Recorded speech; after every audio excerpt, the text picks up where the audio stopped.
It's Friday night. My working week is over. I'm home. Alone. And I'm hovering on the ledge of the purchasing abyss. I want to taste and feel that wild abandonment when I hit the buy button on a beautiful, beautiful new indie deck. I want to surrender and fall headfirst into the pull of the purchase. Which deck am I willing to throw my low buy year to the wind for? Yeah, the Zeke's Arcana. The question is, did I? Hello, welcome back to my channel. My name is Angel if you haven't been here before, and if you have been here before, welcome back. Lovely to have you here again. So, as you heard from the intro, I was hovering on the ledge of the abyss of purchasing a unicorn deck. But did I cave? Did I cave? Let's find out. So I've got to say I'm totally proud of myself. I took myself off the ledge and I did not buy the deck. How did I succeed? Well, I don't know. I'm still questioning myself. But I can kind of show you the method I used on a late Friday night when I really should have been in bed. But I was like, I honestly had the Zeke's Arcana in my basket, and I was like, oh, I so want to buy it, but I'm on a low buy year, but I so want to buy it. And I was like, no, wait, what is it that's attracting you to the Zeke's Arcana? And first and foremost, of course, it was the colour. Oh my goodness me, look at these beautiful colours. Look at these beautiful colours. The fantasy world, the world that deck is well, I don't need to say anymore, just the fantasy world, the fantasy characters, the cosmic vibe of that deck, the colour, the gilding, the unusual characters. I mean, do I need to say any more? Honestly, my finger was still over the buy button. I was like, and then I thought, no, wait, I'm going to go to my witchy room, I'm going to look on my tarot shelves, and I'm going to see what decks I have that meet those criterias. So let me show you my thought process behind it. So these are the first two decks that sprung to mind straight away when I was thinking of the Zeke's Arcana. I accidentally paired these together in a different video. I can't remember which video it was. And totally accidentally. And I was like, oh, these two totally remind me of the Zeke's Arcana. So this is the Sweet Forager's Tarot. It's got beautiful lime green gilding. So check on the gilding. Check there. That's one criteria met. Beautiful backs on these ones. This is the Metaphysical Cannabis Oracle deck. Mass market, I've edged mine in beautiful colours. Check. These are totally, full of colour. Check for that. And, they're also got this, they're in this fantasy world. This gives me this cosmic vibe. Unusual, strange characters, I want to say. So check on all those. Check. And this is a pairing that, although I came upon in a different video, I haven't explored yet. Now, the Sweet Forager's Tarot I've used, I used this back end of last year, I think, or maybe like July, August, November. I can't remember, but sometime anyway, I used it. I used it for the month, and I really enjoyed it. But because of the colours, it kind of gives me a bit of a summery vibe, which, we're moving, obviously we're in spring, we're moving towards the summer. So, yeah, but I mean, it totally gives me a check on all the criteria that I'm looking for in the Zeke's Arcana. Now, I haven't paired these, I haven't tried them, but I think it's definitely worth, working with them as a pairing to find out how they speak together. So this is where I started. I started with the obvious, and then it kind of piqued my interest, and I was thinking, what other possibilities, what other decks meet the same criteria and give me a bit of a Zeke's Arcana vibe? And I come upon quite a few. Should we take a look at a few others? I think we should. Last one. Okay, let's move on to the next one. So I'm still looking to scratch that fantasy, cosmic, other world itch. And what better way to do that than with the Moon Power Tarot? This kind of, what's the word? It ticks the boxes, doesn't it? Does it not? I think it does. These are the backs. This is the beautiful gilding. Check on the gilding. Look, it's all even sparkly. It's gorge. This is a deck I haven't used. Or I've tried to use it. I tried to use it for my dark moon readings, and I tried and I tried and I tried, and it just would not be having any of it. So I've put it away, and I've tried again, and it just doesn't want me to love and hug and squeeze it. So, you know, I'm hoping that one day we can work together. And I mentioned recently in a video, I'm going to get to the meat and the potatoes, I promise, about taking my decks out to try them that haven't been working for me, to check if they still don't work for me, if maybe I've come further in my journey where they can work for me. So this is me taking this deck on a bit of a test drive. And I was looking at this deck in the artwork, I was flicking through it, and this deck suddenly jumped into my mind. The Modern Nirvana Oracle. This is a mass market deck. This is a deck I fell in love with the artwork, and I've never used it. So you can see I've got, you know, X amount of decks that are sitting on my shelves I haven't even used, and there's me wanting to buy another deck.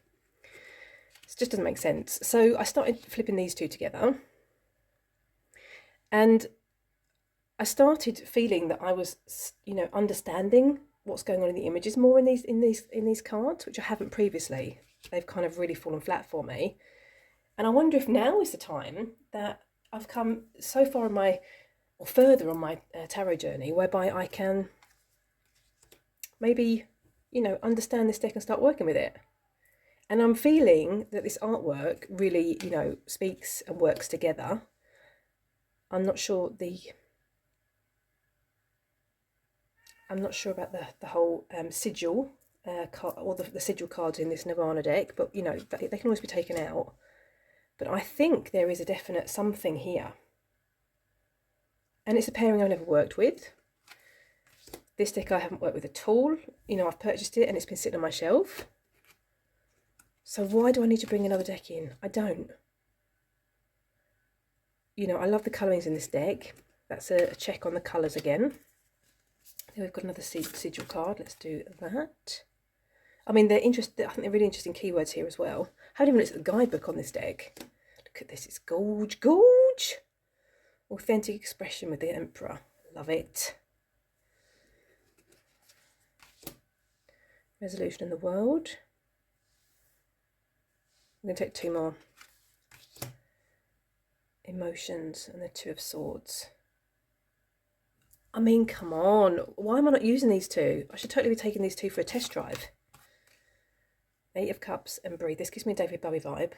Is it just me? And also, I'm going to say, which I never noticed before when I pulled this deck out previously, but this is, you know, working with the deacons or the decans, however you want to say it, and astrology, you know, bringing more astrology into my readings. I never noticed before the astrological symbols on these cards. So that was new as well. I was like, wow, I've never seen that before. So it just shows you, or it shows me, I'm not saying you, me, it shows me that bringing out my decks when they haven't worked with me previously for a bit of an airing, a bit of a play on my desk, you know, opens up new possibilities with pairings and yeah, with messages I haven't seen before. So that's enough of that one. That then led me on to the next pairing. So the next pairing is Mystic Monday's Tarot, mass market deck, and the Venice Witch Oracle. This is a mass market French deck. Now I got this one out recently for the Alphabet Tarot Challenge, and when I was filming that video I was like, I should get this one out more often. This is like a gem. Why have I not got this out? So let's take a look at the cards.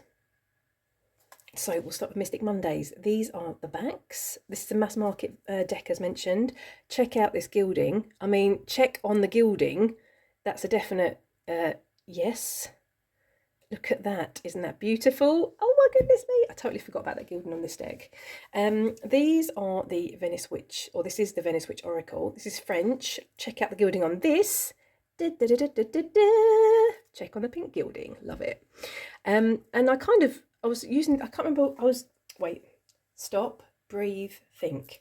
I paired this with another deck. Can't remember which one it was last night. It was very late. And then I pulled this one out and I was like, wait, these two might go together really well. And, you know, they do. So hence the reason I'm bringing them forward now and showing you. I mean, look at the colours on this. They were made for each other. It's like a match made in heaven. Courage and the Princess of Pentacles.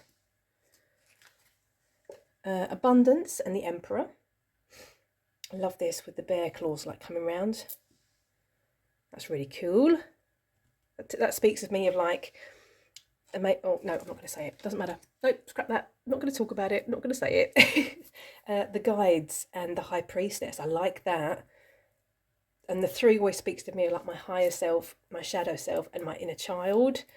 That's interesting. Love this third eye going on the high priestess.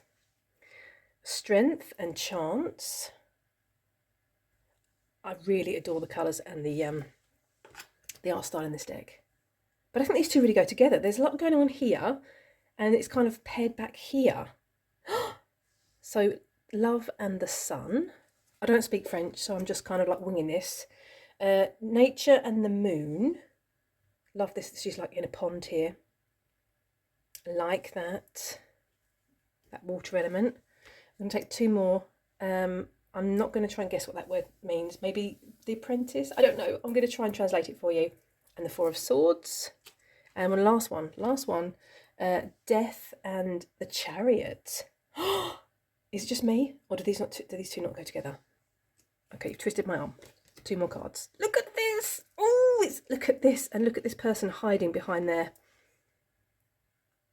cape, or I want to say the veil, but it's not. It's like their cape.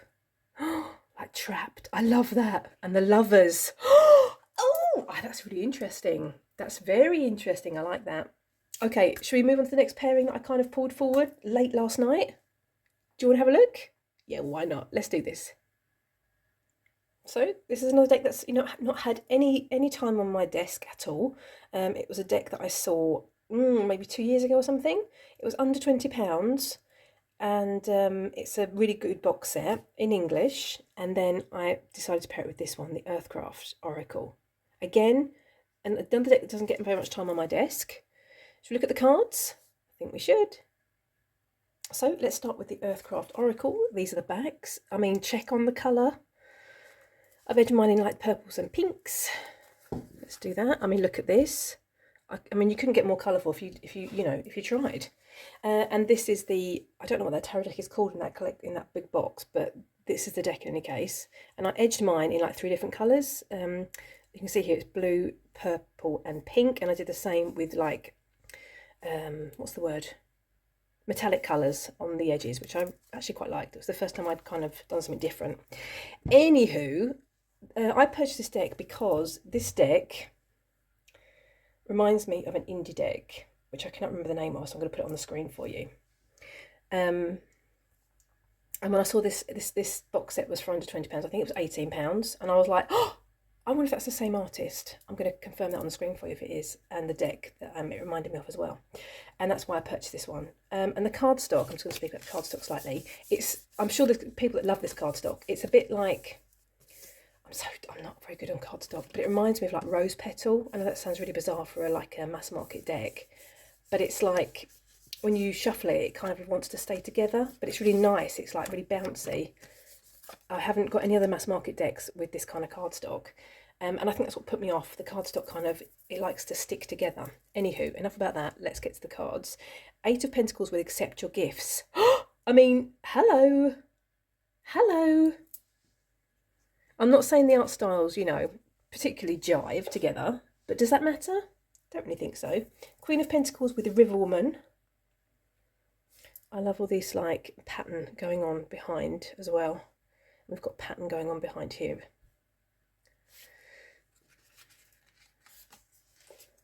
And I would never have thought about these as pairings, these two. I wouldn't have thought of them as pairing them together, is what I'm trying to say. Sorry. I'm totally excited that my brain is working faster than my mouth. Which is never a great combination. Run with the Wolves and the Devil. This totally speaks to me, this card, because, I'm on a bit of a inner wolf journey at the minute. Love this Devil card. And I mean, these characters, I say that there aren't any characters in here, but at the minute on this card, but the characters in this deck are a bit quirky, a bit, not kooky, but just quirky, unusual again, which kind of also meets the criteria of the Zig's Arcana, does it not? A Thunderstorm and the 7 of Pentacles. I love this card. Oh, that's gorgeous. It's like learning to dance after the rain, or learning to dance during the rain, whatever that saying is. 5 of Pentacles with Wild Winds. Look at this, the start and spiritual journey. That's beautiful.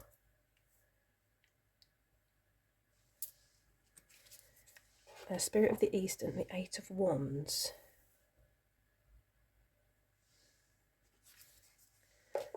Justice and drought. So the figures are, they're kind of a bit otherworldly. I don't mean like, I mean like a little bit fantasy, a little bit unusual. The High Priestess and the Seer. Oh, I like it a lot. And we're going to take one more. The Five of Cups and the Shift. That's an interesting one as well. I like that. I totally need to get this out and work with it, honestly. And I need to write up these pairings so I don't forget them. Okay, should we move on to my next thought process? I think we should. Let's dive in. I can't guarantee there's going to be pairings, but I can guarantee that these decks definitely meet the criteria. So I kind of revisited the reason that the Zeke's Arcana really drew me and intrigued me so much, and it is those unusual characters, those very strong. They really seem empowered, those characters that are in the deck, which kind of made me think about this deck. I'm going to grab the box because I can never ever remember the name of this deck. This is a Fournier deck. Here we go. Let me show you. That's this one. I'm not even going to attempt to say it. I've edged mine in pink. Purchased very, very early on in my journey. And these are also very unusual characters. There's quite a lot of god and goddess energy in these cards. But I mean, look at the colours. They are amazing. They are really beautiful. And I found at the beginning of my journey, I did used to pull this on the daily. This used to sit on my first altar that I had. And there was just so much, I felt, there was so much symbolism in the cards that I just could not get my head around it. There's just so much going on, so I needed to pare back. So this one kind of was out for quite a while. I really tried to do my best with it. And then I kind of had to, admit to myself that this was a little bit too advanced. And since then, it's been on my tarot shelf. But this totally gives me a... and I don't want to say Zeke's Arcana vibe, but it kind of does because of the colours, and it kind of does because of the unusual characters, and it kind of does because this deck feels really empowered to me. It feels like it's got a lot to say. So yeah, for that reason, this one also ticks the boxes. Let's take 3 more.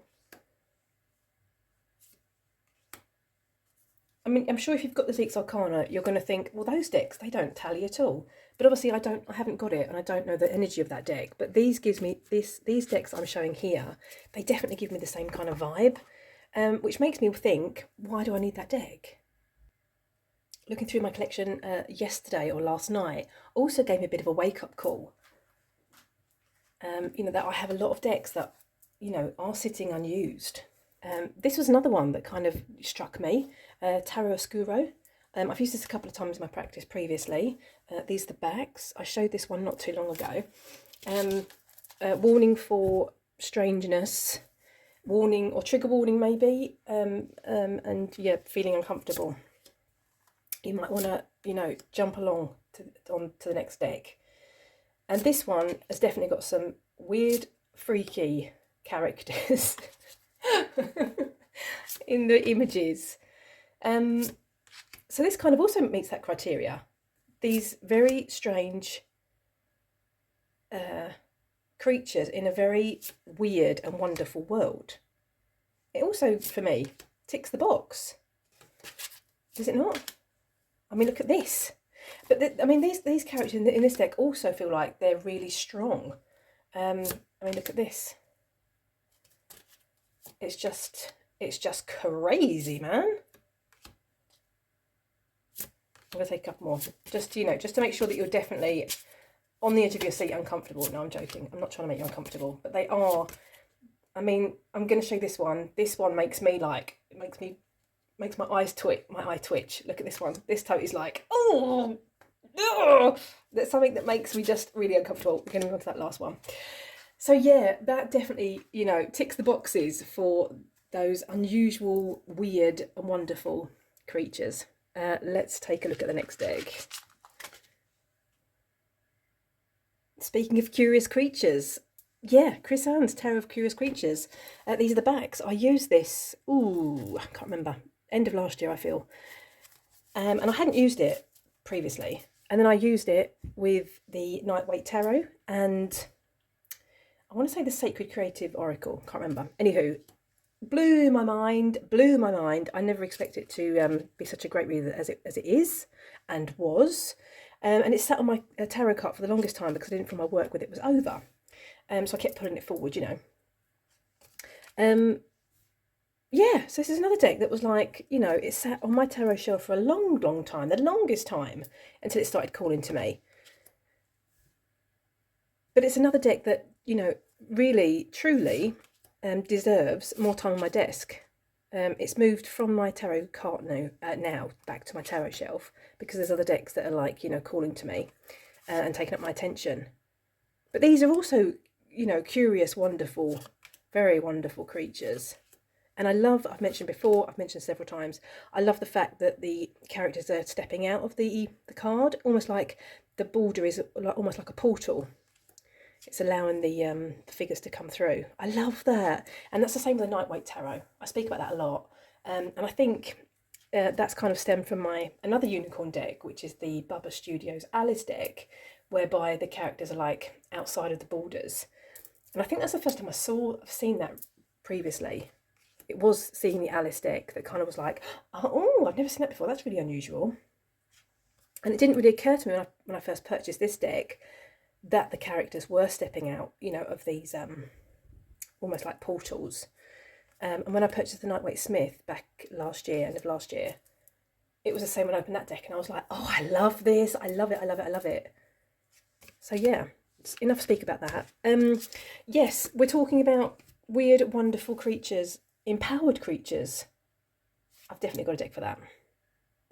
Okay, warning for nudity, erotic tarot. This is also a mass market deck.